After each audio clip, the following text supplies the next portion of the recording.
What's up developers, and welcome back to a new video where we will be continuing on with what we started in the last video, since we're going to create block items inside our project. Quick pause. Do you want to support the channel and want me to continue on creating content? You can support the channel on Patreon right now, where you get benefits such as a private Discord group where you can share your coding issues and other developers will help you out. If you are interested to join, the link will be in the description down below. In the last video, we imported the index, show, edit and update pages I got inside my repository into our current project. In this video, we will continue on with our mini CRUD application where we will be focusing on creating a new movie. In most cases, when you will be building a block or something related to CRUD, you will be having a create button somewhere in your homepage. If we navigate back to the browser, you actually won't be seeing a create button, so let's add that ourselves. Usually a create button is right above the content and somewhere below the header. So let's add it right here. Let's navigate back to the code editor and let's open the index.html, the Twig file, and right above the div that has a class of grid, let's create a new div and let's give the div a class, and let me actually zoom in. Alright, let's give it a class of mx-auto, so margin 0 auto, and let's give it a width of 4-5. And the margin y, so top and bottom, is equal to 8. We don't need to create a form in here because we're not going to make a request yet. We're simply going to show a button where a user can click on to get access to the create page, but the create page will have a form itself that will be handled inside the controller. So inside our div, let's create an answer with a text of create new movie. We already have the create.html.twig file, so let's define it as a href. So /movies/create. And let's also add a class to it of uppercase. Let's add a border -gray-500. The text is large, so LG. The padding y-axis is 4 and the padding x-axis is 6. And let's also add a rounded for the corners. And the BG is gray-800, and let's set the text equal to white. Now let's save it and navigate back to Google Chrome. Refresh it, and as you can see, we have created a new create new movie button. Now if we open our create.html.twig file, you'll see something you might be familiar with if you have worked with HTML before. We got a simple form, so our opening form tag, we have an input field, text area, another input field, a button, and our closing form tag. I've added this on purpose since it's not the correct way in Symfony to use requests. Well, I wouldn't necessarily say not the correct way, but there is a way better approach for this. What you do want to have is having forms inside Symfony, which will be a bit different than we got right now. In most cases, you don't want to repeat yourself every single time. Symfony offers a powerful form feature that allows you to simplify your code. But before you can use it, you need to make sure that you pull in the right package of Symfony. So let's do that inside the CLI.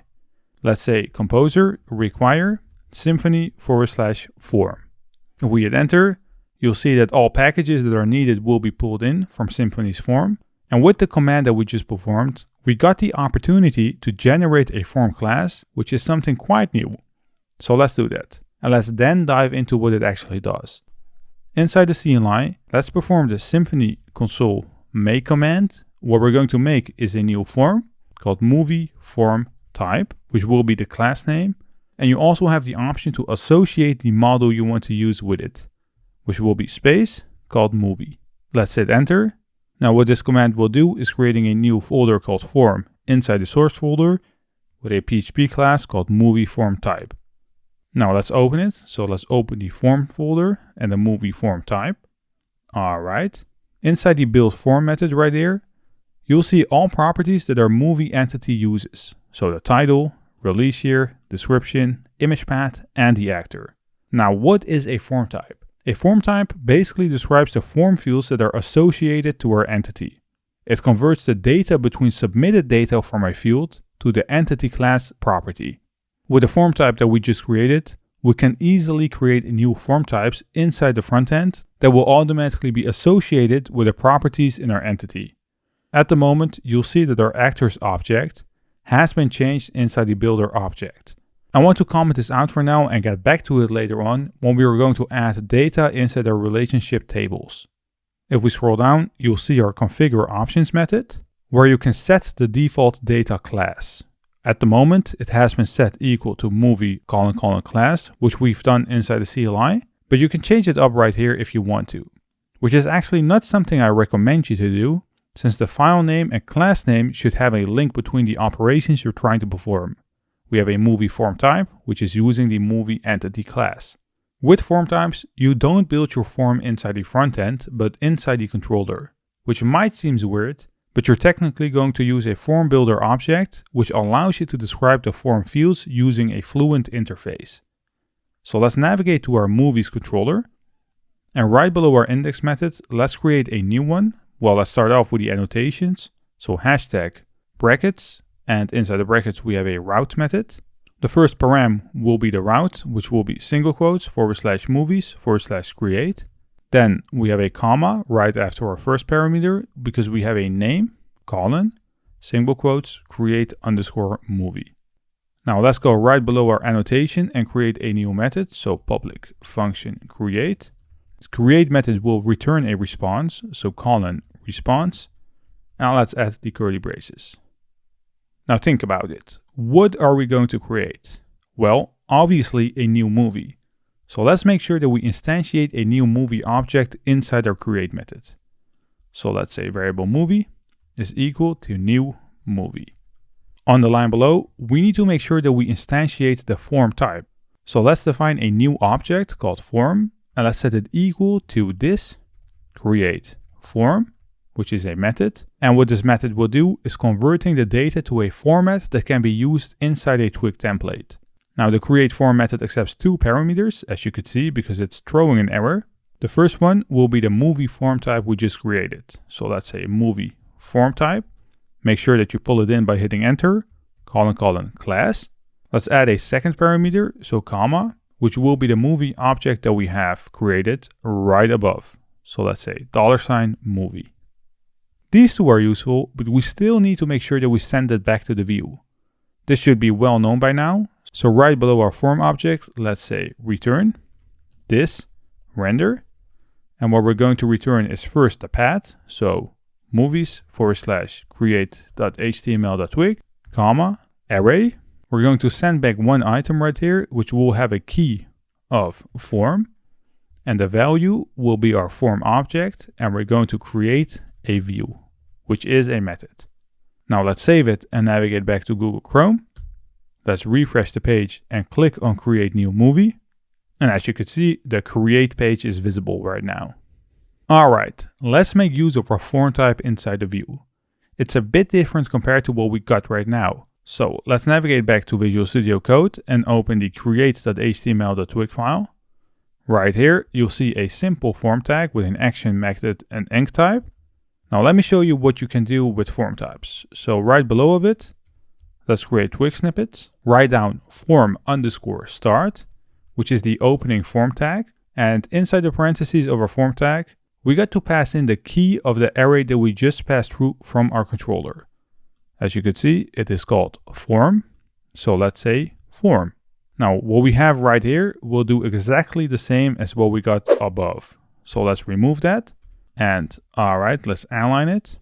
And just like the actual form tag, you got to make sure that you close it off as well. So let's do that. So let's go right to the bottom. Replace our form closing tag with curly brace, form_end, and let's pass in, inside the parentheses, our form. If we save it and navigate back to the browser, refresh it, you will see all of our previous input fields, but also a set of new ones right below of the submit button. And these are the correct input fields based on the properties we got defined inside our movie entity. So let's go back and let's basically delete everything we had from before. So this div, we don't need the text area and input field, but we do need the button to, well, submit it. If we save it and navigate back to the browser, refresh it, you will see that we still have our button, but the input fields have been placed right below of it, which is pretty weird. Now this can simply be fixed by adding a form widget right above your button. So let's go right above our button. Let's add Twig snippets. Let's say form_widget, which is a method that accepts the form. So let's pass that in. Save it, navigate back, refresh it. And as you could see, The input fields that are created by our form are above our submit button right now. What the form widget eventually does is basically controlling all the input fields that we have. Now, if we navigate back to Google Chrome one more time, you can see that it obviously has removed all stylings we had on our previous input fields. Now, this is kind of a tricky part, because you can add your stylings in either the controller, form type, or even right inside of your view. Personally, I like adding it inside the form type, so let's do that. Let's navigate back to Visual Studio Code and open our movie form type. Let's scroll up. Now let's start off with a title. Let's add a second parameter right here by saying comma, space, because we need to define what the type of our input field is. In our case, we're dealing with a title, so that can't be an integer or whatever, which is a string. So let's simply say text type, class. There might be a chance, and that's actually what I get most of the times, that the wrong text type class will be pulled in. So let's add it manually. Right inside of our use statement, let's say use Symfony / component, and I'm not going to say backslash, so every time I say a new word, just expect a backslash. Form, extension, core, type, text type. Now let's scroll down to our title again, because the add method also accepts a third parameter. So let's add a comma right after our text type, and it should be an array. So let's add brackets and hit enter. In here, you can pass lots of classes, attributes, and so on to customize your input field. I will add a link down below because I can make like 100 videos based on the things you can add right here. So let's just stick to what we need. First of all, we need to start off by adding a key value pair. The first key will be called attr, which stands for attribute, and the value of it will be another array. So instead of using brackets, let's just pass in the array method. Now let's go right inside of the array method and hit enter, because we need to add another key value pair right here. Now the first one is for styling, so let's say single quotes class, and the value is basically a string that will be added inside your input field. Now these will basically be the same as the input fields we had before, so you can just copy paste them, and I'll just quickly type them. bg-transparent, block border -b-2, the width is full, the height is 20, the text is 6XL, and the outline is none. If we save it and navigate back to the browser, refresh it, you'll see that our input field looks a lot better, but the placeholder is missing. Now that can be added as an attribute as well. So right after our class, let's add a comma, and let's say placeholder, while the value is enter title. Save it, navigate back, refresh it, and as you can see, the placeholder of enter title has been added. Now there's one thing that's bothering me, and that's the title label that we have. So let's turn that off. Let's navigate back, and a label can either be true or false. In our case, it has a default value of true, which means that the label is always visible. To turn it off, we simply need to overwrite the value and turn it to false. But be aware that this needs to be done right outside of our array attribute. So let's add a comma, and let's define a new key value pair of label, and the value is false.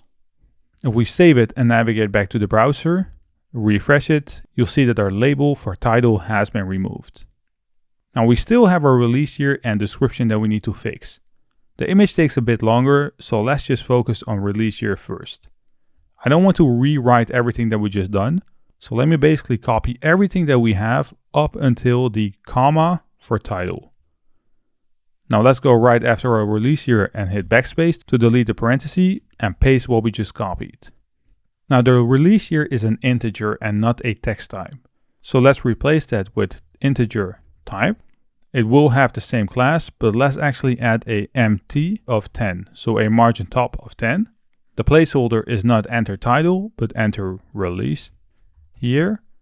And I don't want to see the label.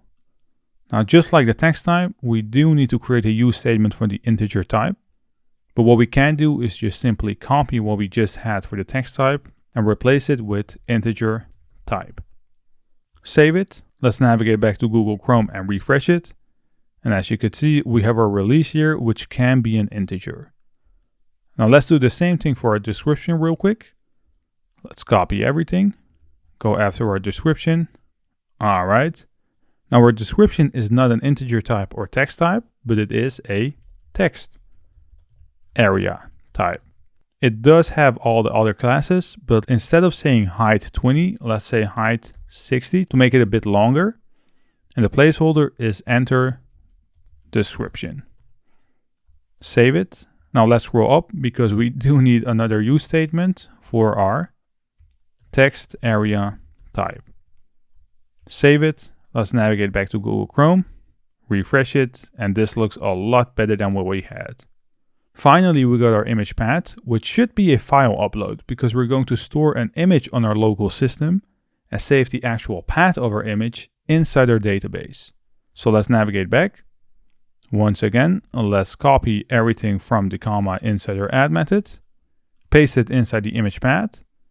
The image path is not a text area, but it is a file type.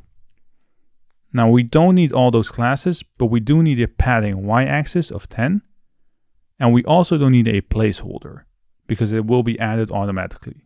So last time, copy our use statement and replace the value to file type.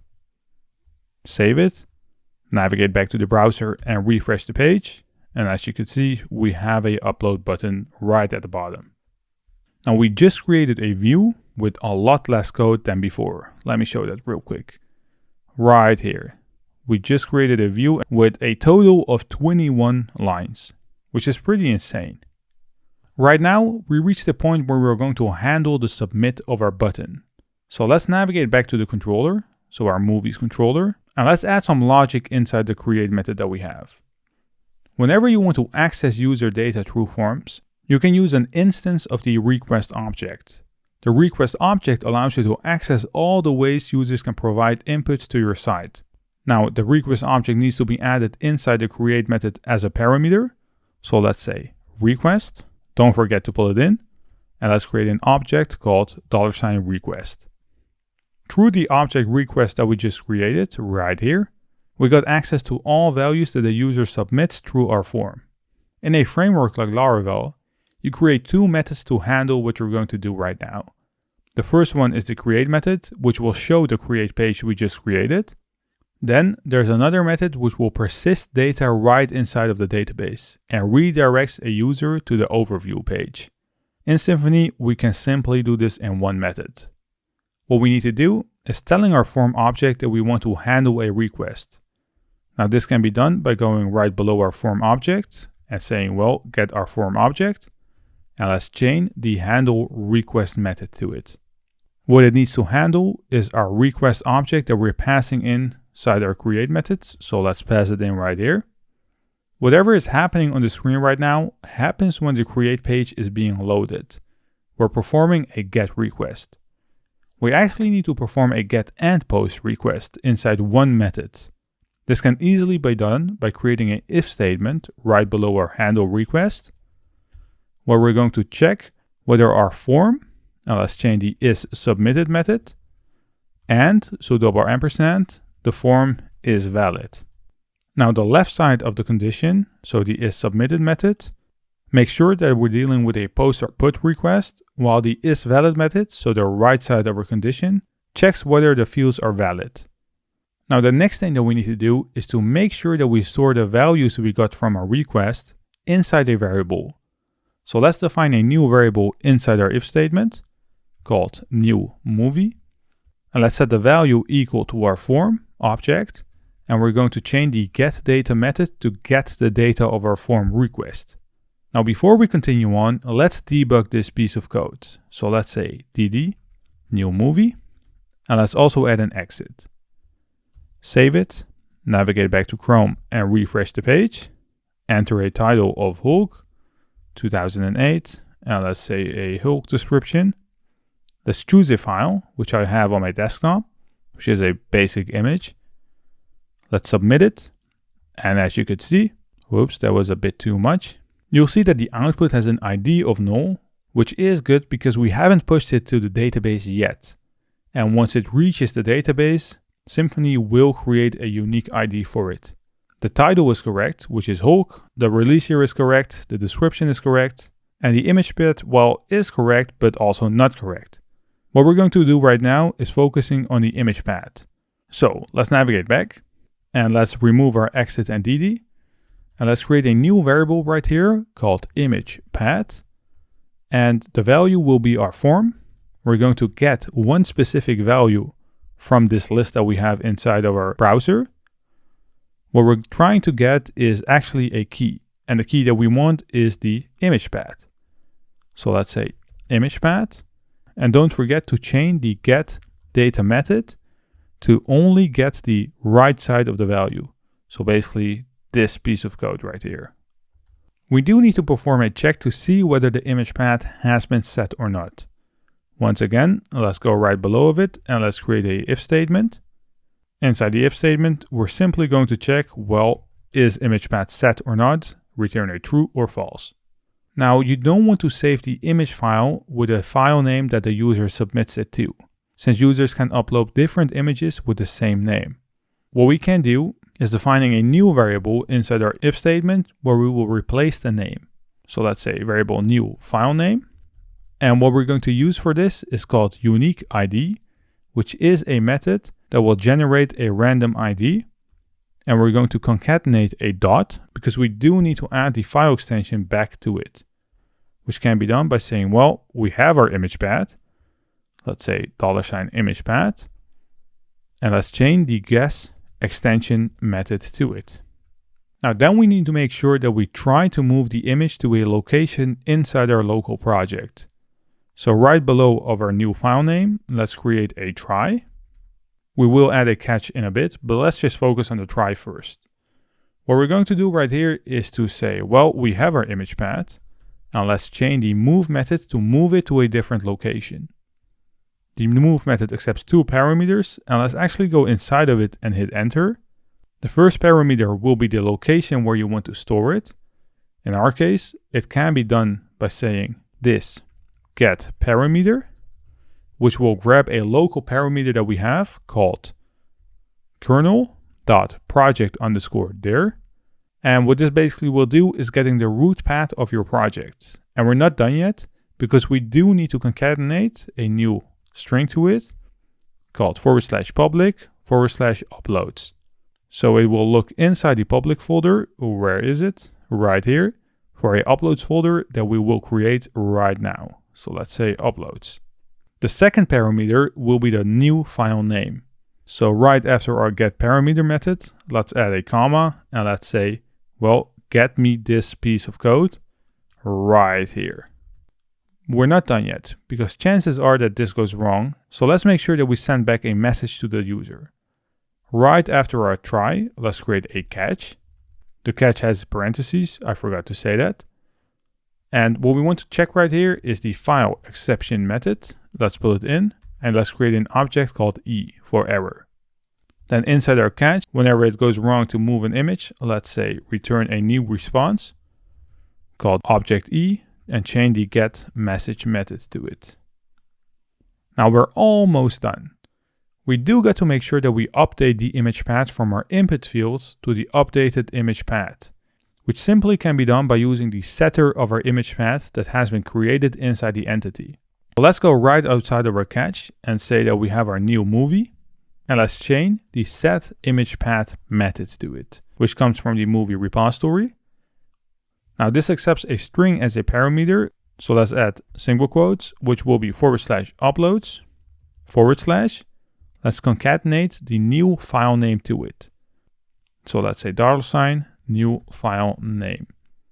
Now what we're doing right here will be the column image path inside our database. So simply a string of uploads with a new file name and the extension. The last step that we got to perform inside our controller is outside of our if statement of our image path. So basically this block that we have. All right. And if you have watched my previous videos, you should be familiar with the two steps. So we got to make sure that we first persist our entity manager interface and then flush the data. Now, before we can do that, we obviously need to pull in our entity manager interface. So let's go to the top. Right above our constructor, let's create a new property called private EM.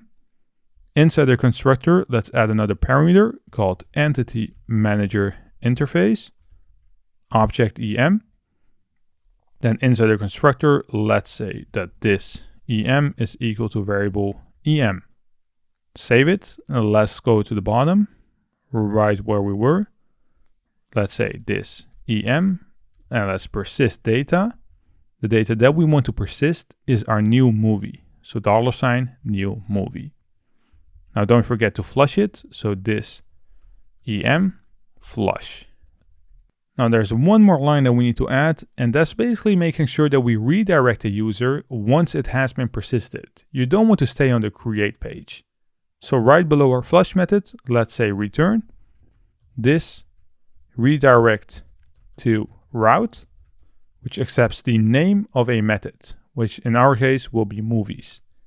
Now movies will refer to the index method right here, where we have defined inside our annotations a name called movies. Now let's test it out. Let's save it and navigate back to Chrome.